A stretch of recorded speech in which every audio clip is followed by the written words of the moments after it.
Bienvenue dans l'atelier de Jocanim. Jocanim, on est fabricant de jeux en bois. On fait également de la location de grands jeux et des animations autour des jeux en bois. J'ai créé l'entreprise Jocanim il y a environ 3 ans. À l'époque, pour le plaisir, j'ai fabriqué des jeux pour l'école de mes enfants. Moi, ça m'a fait plaisir et puis tout le monde s'est éclaté sur les grands jeux en bois, petits et grands. Et l'idée est venue comme ça.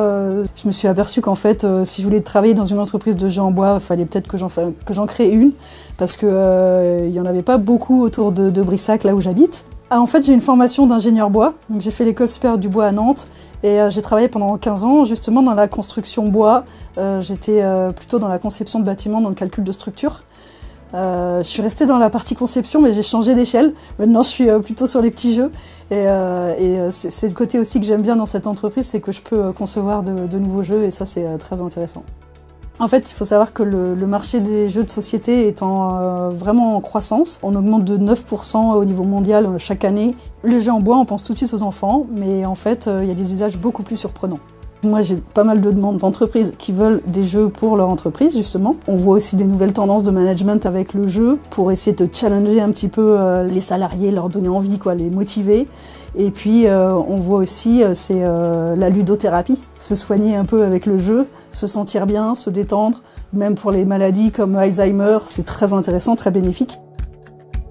Le jeu peut également avoir une approche pédagogique. On transmet un message, ça peut être soit une entreprise qui crée un jeu pour favoriser des embauches pérennes, pour que les futurs salariés comprennent bien le fonctionnement. Ça peut être également pour passer des messages, comme par exemple un jeu que j'ai fait pour l'association Prévention Maïf, où là pour le coup on prévient tous les risques de baignade. Et donc c'est un jeu à destination des enfants.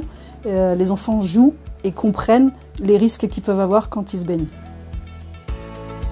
Là maintenant, Jocanim, ça va être en fort développement, puisque l'idée c'est de créer des nouvelles gammes pour des publics ciblés, comme les particuliers, comme des bars ou des restos. Là, l'atelier, comme vous pouvez le voir, il est tout petit. Et ben ça aussi, c'est le projet de cette année, c'est l'extension. Il va y avoir une nouvelle bouffée d'oxygène sur la 4e année. C'est pour ça que Anne a voulu candidater spontanément pour l'entreprise. Elle a complètement adhéré dans le projet et ça apporte aussi une dynamique plutôt sympa. Donc là, on est bien motivés.